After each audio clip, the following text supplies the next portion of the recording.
Você já parou para pensar que dentro de você existe um ego, que nem sempre é o chefe? Pois é, essa história é mais interessante do que parece. O ego é o centro de organização da consciência. Importante, mas não é a totalidade da psique. Sabe aquela sensação de que às vezes você é seu próprio inimigo? Então, isso tem tudo a ver com o ego. Mas calma, o ego não é vilão. Ele emerge como centro de organização da consciência. Útil, mas não é o todo. O problema não é ter ego. É quando ele se petrifica tentando mandar sozinho. Deixa eu te dar um exemplo bem prático. Imagina que você está andando tranquilamente e de repente um touro começa a correr na sua direção. Seu instinto grita, corre, e suas pernas, elas nem pensam, já obedecem na hora. Quando o ego está funcionando direitinho, ele é como um assistente esperto que ajuda você a encontrar a melhor cerca para pular. É tudo uma sintonia perfeita. Corpo, afeto e pensamento coordenados. O corpo salva, os símbolos ensinam.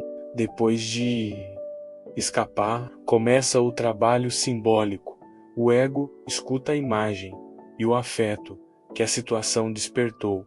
Sonhos, fantasias, sincronicidades. É assim que o self orienta, não com certezas, mas por imagens que pedem pequenos ajustes no dia seguinte. Mas às vezes, o ego complica tudo, né? Em vez de agir, ele começa a filosofar.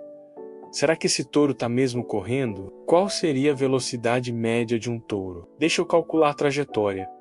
E enquanto ele está aí, pensando demais, o touro está chegando cada vez mais perto. É nessa hora que a gente começa a entender o que é neurose. Não é pensar demais. É quando o ego se fixa e desautoriza os sinais do corpo, do afeto e dos sonhos. Sabe quando você sente no fundo do seu coração que precisa fazer algo, mas sua mente fica criando 1000 desculpas? Pois é o ego ignorando o que seu corpo e sua alma estão tentando dizer. E olha só que interessante. Isso não acontece só com a gente individualmente. Sociedades inteiras podem passar por isso. Quando todo mundo começa a se afastar do que é natural, do que é instintivo e vital, algo começa a murchar por dentro. Não é só instinto.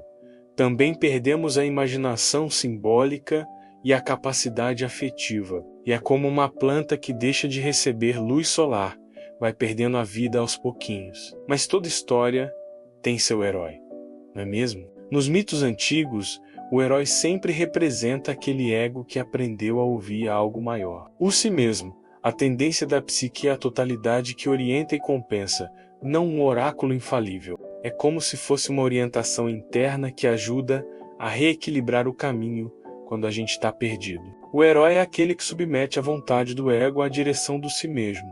Ouve, sente e age em aliança com a totalidade. Nos contos, o herói nunca vence sozinho.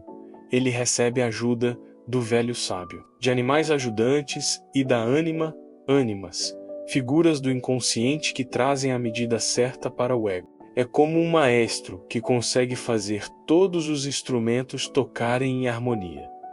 E sabe qual é a melhor parte? Esse herói também existe dentro de você. Quando a gente começa a entender isso, muita coisa muda. A gente para de lutar contra si mesmo e recupera a plasticidade do ego para fluir mais com a vida. Não se trata de deixar a mente de lado, mas de alternar ritmicamente entre sentir, imaginar e decidir. É como aprender a dançar. No começo você fica contando os passos, tudo travado, mas depois tudo acontece naturalmente. E você não precisa ser perfeito nisso. Na verdade, ser imperfeito faz parte da jornada. O importante é começar a prestar atenção, a ouvir mais esse conhecimento interno que você já tem. Pensa só, quantas vezes você já sentiu que algo estava certo ou errado, mesmo sem saber explicar por quê? Esse é seu si mesmo orientando, uma direção para a totalidade, não uma certeza absoluta. A boa notícia é que você pode fortalecer essa conexão a cada dia. É como um músculo. Quanto mais você exercita, mais forte fica. Começa prestando atenção aos sinais do seu corpo, às suas intuições, aquele sentimento de paz quando você está no caminho certo. Pequeno, repetível e simbólico.